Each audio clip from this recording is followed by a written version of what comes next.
नमस्कार, सप्तधारा न्यूजमध्ये आपले स्वागत आहे। आज रविवार दिनांक 6 ऑक्टोबर 2024। न्यूज बुलेटिनमध्ये जाणून घेऊया आजच्या ठळक घडामोडी। राज्यातील परिवर्तनाच्या लाटेमध्ये सर्वांनी सहभाग नोंदवावा, आमदार शशिकांत शिंदे यांचे आवाहन। नवी मुंबईत घेतला जिल्हावासियांचा मेळावा। कोरेगाव विधानसभा मतदारसंघाच्या कोरेगाव, खटाव आणि सातारा तालुक्याच्या ग्रामीण भागामध्ये असंख्य प्रश्नांना न्याय देण्याचा प्रामाणिक प्रयत्न केला। मतदारांनी यावेळी योग्य भूमिका घेऊन खासदार शरद पवार यांच्या नेतृत्वाखाली राज्यातील परिवर्तनाच्या लाटेत सहभाग दर्शवला तर कोरेगाव मतदारसंघाचे सर्व प्रश्न सोडवले जातील। या मतदारसंघाचे नंदनवंदन करू अशी ग्वाही राष्ट्रवादी काँग्रेस शरदचंद्र पवार पक्षाचे नेते माजी मंत्री आमदार शशिकांत शिंदे यांनी दिली। नवी मुंबईच्या माथाडी भवनमध्ये कोरेगाव विधानसभा मतदारसंघातील आणि सातारा जिल्ह्यातील नागरिक असलेल्या बृहन्मुंबई, ठाणे, नवी मुंबई आणि पनवेल परिसरातील रहिवासी माथाडी कामगार व कार्यकर्त्यांचा संवाद मेळावा रविवारी सकाळी 11 वाजता झाला। त्यावेळी संवाद साधताना आमदार शिंदे बोलत होते। यावेळी विविध माथाडी संघटनांतील पदाधिकारी, आजी माजी नगरसेवक यावेळी उपस्थित होते। आमदार शिंदे पुढे म्हणाले की जावली तालुक्यातून मुंबईचा रस्ता धरलेल्या माथाडी कामगारांच्या कुटुंबामध्ये माझा जन्म मुंबईत झाला। या परिसरामध्ये राहणाऱ्या सर्व लोकांच्या प्रश्नांची जाण निश्चितपणाने मला आहे। खासदार शरद पवार यांचा आशीर्वाद मिळाला।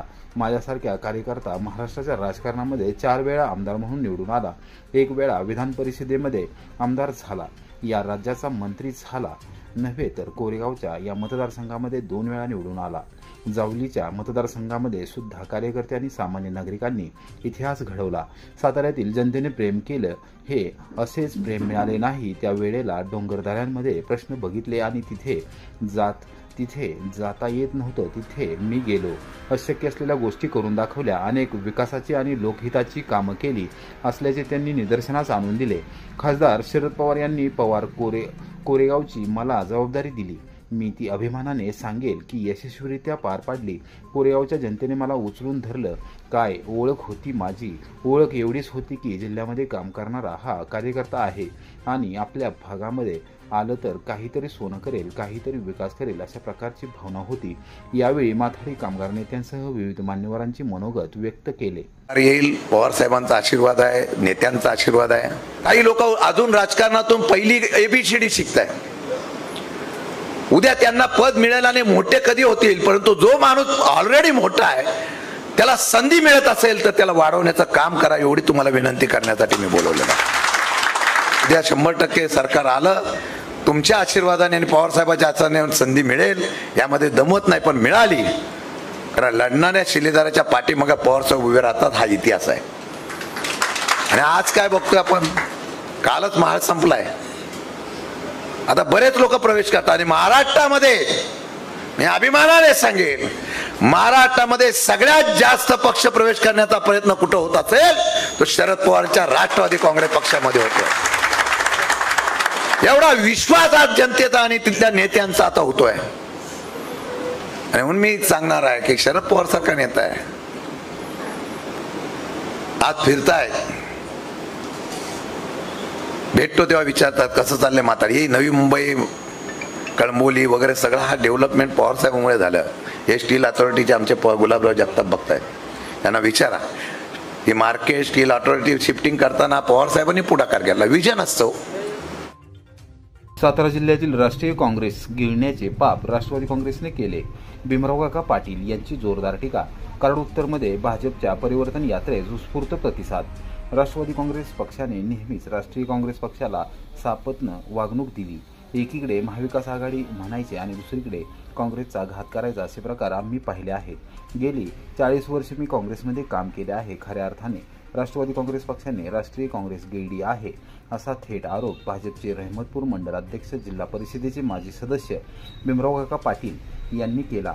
कराड उत्तर विधानसभा मतदारसंघातील भाजपचे परिवर्तन यात्रेचे रविवारी सकाळी 11 वाजता सातारा तालुक्यातील नांदगाव, लिंबाचेवाडी, देशमुखनगर आणि वेणेगाव येथे जोरदार स्वागत करण्यात आले। नांदगाव येथे झालेल्या सभेत भीमराव काका पाटील यांनी राष्ट्रवादी काँग्रेस पक्षावर जोरदार टीका केली। भाजपच्या माध्यमातून कराड उत्तर विधानसभा मतदारसंघात प्रचंड मोठी विकास कामे करण्यात आली आहेत। सातत्याने विकास कामांच्या बाबतीत पाठीमागे असलेल्या मतदारसंघात भाजपच्या माध्यमातून अग्रेसर झाला असून या मतदारसंघामध्ये यावेळेस परिवर्तन अटळ असल्याचे त्यांनी सांगितले। यावेळी मान्यवरांनी मनोगत व्यक्त केले। कोणत्याही परिस्थितीत परिवर्तन घडवण्याचा आणि भाजपचा आमदार निवडून आणायचा निर्धार ग्रामस्थांनी यावेळी केला। विद्यमान आमदारांच्याकडे बघितलं तर त्यांना अनेक दिवसांची सवय आहे या ठिकाणी की दुसऱ्याची कामं सुद्धा आपणच केलीत म्हणायचं आणि आपल्याला बोर्डावर लावायचं। कारण आम्ही यापूर्वी काँग्रेसमध्ये होतो, 40 वर्षे काँग्रेसमध्ये काढले। ज्यावेळेला महाविकास आघाडी सरकार त्यामध्ये काँग्रेस आणि राष्ट्रवादी सरकार होतं, परंतु या राज्यामध्ये राष्ट्रवादीनं काँग्रेस घेऊन टाकली होती, त्यापेक्षा जिल्ह्यात पण घेऊनच टाकलेली होती। कुठल्याही काँग्रेसच्या कार्यकर्त्याचं आणि जिल्हा परिषद सदस्य मी 15 वर्ष होतो। जिल्हा परिषदेने सत्ता आघाडीची होती काँग्रेस, तुम्हाला सगळं माहित आहे। आणि असं असताना सुद्धा काँग्रेसच्या सदस्यांना त्या ठिकाणी निधी देताना एवढी अवहेलना केली जात होती, परंतु आम्ही त्यांना कुठं कमी पडत नव्हतो। त्यांच्यापेक्षा ज्यादा आराखड्यामध्ये घालून कामे आम्ही मंजूर करून आणत होतो। आणि या ठिकाणी ज्या पद्धतीनं नेत्या निर्णय घेतील राज्याचे नेते, देशाचे नेते आणि ज्यांना उमेदवारी या ठिकाणी आपली कमळ चिन्हाची मिळेल, निश्चित याला संतोषराव तुम्ही म्हणल्याप्रमाणे आपण कमळाच्या मागे राहून, चिन्हाच्या पक्षाच्या मागे राहून कोणत्याही परिस्थितीमध्ये या विधानसभा मतदारसंघात ह्याला बदल केल्याशिवाय राहायचं नाही, एवढीच मी तुम्हाला विनंती करतो।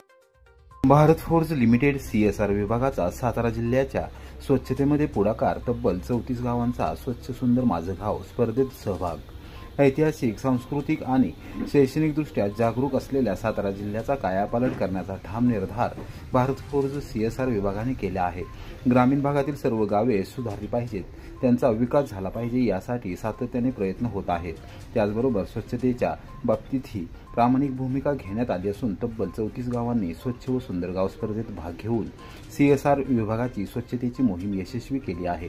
रहमतपूर येथे रविवारी सायंकाळी 7 वाजता झालेल्या शानदार बक्षीस वितरण समारंभामध्ये 34 गावांचा गौरव करण्यात आला। ग्रामविकासामध्ये योगदान देत असतानाच स्वच्छतेमध्ये ही पुढाकार घेऊन संपूर्ण गाव स्वच्छ करण्याची किमया या ग्रामस्थांनी साध्य केली, त्याबद्दल त्यांचा विशेष सत्कार करण्यात आला। सातारा जिल्ह्यातील 34 गावांमध्ये भारत फोर्ज लिमिटेड ही कंपनी CSR निधीच्या माध्यमातून त्या गावांच्या विकासातील भागीदार म्हणून काम करत आहे। हे करताना भौतिक विकासाच्या योजना तर करत आहेच, परंतु त्या गावांना स्वच्छतेची सवय लागावी, त्यांनी आपला गाव स्वच्छ सुंदर ठेवावं म्हणून भारत फोर्ज दरवर्षी स्वच्छ सुंदर माझं गाव ही स्पर्धा ठेवते आणि त्याचं परीक्षण करून चांगली बक्षीस पण देत आहे। या वर्षीच्या स्पर्धेचा शुभारंभ भारत फोर्ज लिमिटेड CSR विभाग प्रमुख डॉक्टर लीना देशपांडे यांच्या हस्ते झाला। कोरेगाव तालुका शेतकरी सहकारी खरेदी विक्री संघाचे चेअरमन शहाजीराव क्षीरसागर, कंपनीचे CSR अधिकारी जयदीप लाड, सह्याद्री सहकारी साखर कारखान्याचे संचालक कांतीलाल पाटील, सरपंच परिषदेचे प्रदेशाध्यक्ष जितेंद्र भोसले यांच्यासह 34 गावातील प्रमुख यावेळी उपस्थित होते।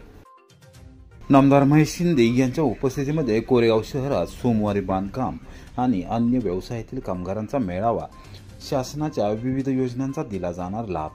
कोरेगाव शहर व परिसरातील बांधकाम व्यवसायासह सर्व व्यवसायातील कामगारांचा मेळावा सोमवार दिनांक 7 ऑक्टोबर रोजी सकाळी 10 वाजता ग्रामदैवत श्री भैरवनाथ मंदिराशेजारी असलेल्या सांस्कृतिक सभागृहात आयोजित करण्यात आला आहे। या मेळाव्यास कामगारांनी उपस्थित राहून शासनाच्या योजनांचा लाभ घ्यावा असे आवाहन नामदार महेशदादा शिंदे साहेब विचार मंचच्या वतीने करण्यात आले आहे। नामदार महेश शिंदे यांच्या हस्ते या मेळाव्याचे उद्घाटन होणार असून या मेळाव्याच्या माध्यमातून शासनाच्या विविध योजना प्रत्यक्ष कामगारांपर्यंत पोहोचवण्यासाठी प्रयत्न केले जाणार आहेत। बांधकाम कामगार तसेच शेती, किराणा माल, भुसार माल, शेतीविषयक औषध दुकान, हॉटेल व्यवसाय, फरशी वितरक, पत्रा लोखंड दुकान या सर्व व्यवसायातील कामगारांचा मार्गदर्शक मेळावा होणार आहे। आजवर कामगारांनी शासनाची योजनांसाठी नोंदणी केली नसेल किंवा नोंदणी केली आहे पण लाभ मिळाला नाही, ते सुद्धा या मेळाव्यास उपस्थित राहून लाभ घेऊ शकतात। त्यांनी मेळाव्याला येत असताना स्वतःबरोबर Aadhaar card, identity card, size 1 photo, आपल्या मुलांचे आधार कार्ड, चालू सिम कार्ड असलेला आणि बँकेचे आधार लिंक असलेला मोबाईल हँडसेट घेऊन यावा। कागदपत्रे बरोबर घेऊन येत असताना सर्व कागदपत्रे मूळ व ओरिजिनल बरोबर घेऊन येण्याचे आहे।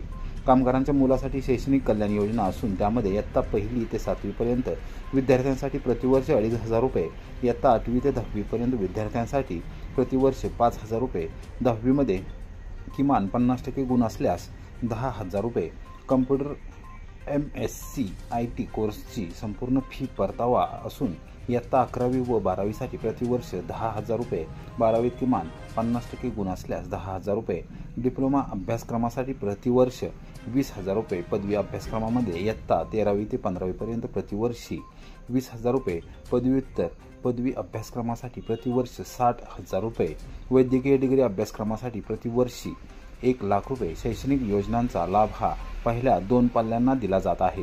कामगारांसाठी पेटीसह 12 वस्तू असणाऱ्या वस्तूंचा संच देखील दिला जात असून कामगारांना स्वतःच्या विवाहासाठी 30,000 रुपये, एका मुलीच्या विवाहासाठी 50,000 रुपये, नॉर्मल डिलिव्हरीसाठी 15,000 रुपये, सिझेरियन डिलिव्हरीसाठी 15,000 रुपये, गंभीर आजारावर उपचार संपूर्ण कुटुंबासाठी 1,00,000 रुपये, 75% कायमचे अपंगत्व असल्यास 2,00,000 रुपये, सर्व कुटुंबाची मोफत आरोग्य तपासणी, घरकुल योजनेसाठी 2,00,000 रुपये, गृहकर्ज योजनेसाठी 2,00,000 रुपये, अनुदान, मृत्यूनंतर अंत्यविधीसाठी 10,000 रुपये, मृत्यूनंतर पती अथवा पत्नीस 24,000 रुपये 5 वर्षांसाठी. त्याचबरोबर नैसर्गिक मृत्यूसाठी 2,00,000 रुपयांचा विमा दिला जाणार आहे. त्यासाठी 50 वर्षे पूर्ण असण्याची अट आहे, अशी माहिती नामदार महेशदादा शिंदे साहेब विचार मंचच्या वतीने देण्यात आली. कोरेगाव शहर व परिसरातील बांधकामांसह सर्वच व्यवसायातील कामगारांनी या मेळाव्यास उपस्थित राहून राज्य शासनाच्या योजनांचा लाभ घ्यावा, असे आवाहन करण्यात आले आहे.